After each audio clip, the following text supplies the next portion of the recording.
From that moment the screaming began that continued for 3 days, and was so terrible that one could not hear it through 2 closed doors without horror. At the moment he answered, his wife realized that he was lost, that there was no return, that the end had come, the very end, and his doubts were still unsolved and remained doubts. "Oh, oh, oh," he cried in various intonations. He had begun by screaming "I won't," and continued screaming on the letter O for 3 whole days, during which time did not exist for him. He struggled in that black sack into which he was being thrust by an invisible, resistless force. He struggled as a man condemned to death struggles in the hands of the executioner, knowing that he cannot save himself.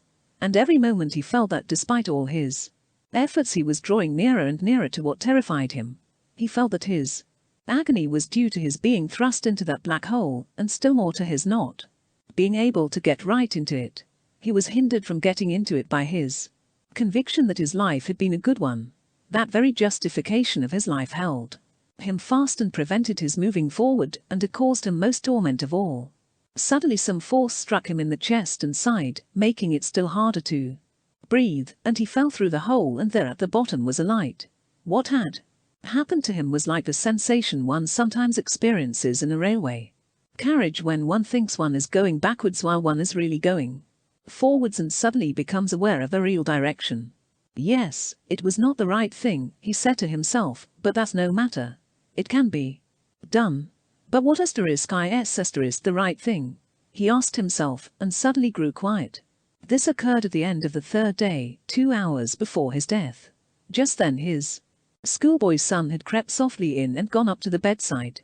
The dying man was still screaming desperately and waving his arms. His hand fell on the boy's head, and the boy caught it, pressed it to his lips, and began to cry. At that very moment Ivan Ilyich fell through and caught sight of the light, and it was revealed to him that though his life had not been what it should have been, this could still be rectified. He asked himself, what is the right thing? And grew still, listening. Then he felt that someone was kissing his hand. He opened his eyes, looked at his son, and felt sorry for him.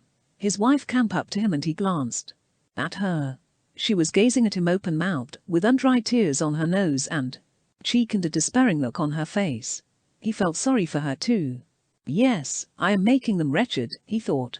They are sorry, but it will be better for them when I die. He wished to say this, but had not the strength to utter it. Besides, why speak? I must act, he thought. With a look at his wife he indicated his son and said, take him away, sorry for him, sorry for you too. He tried to add, forgive me, but said forego and waved his hand, knowing that he his understanding mattered would understand.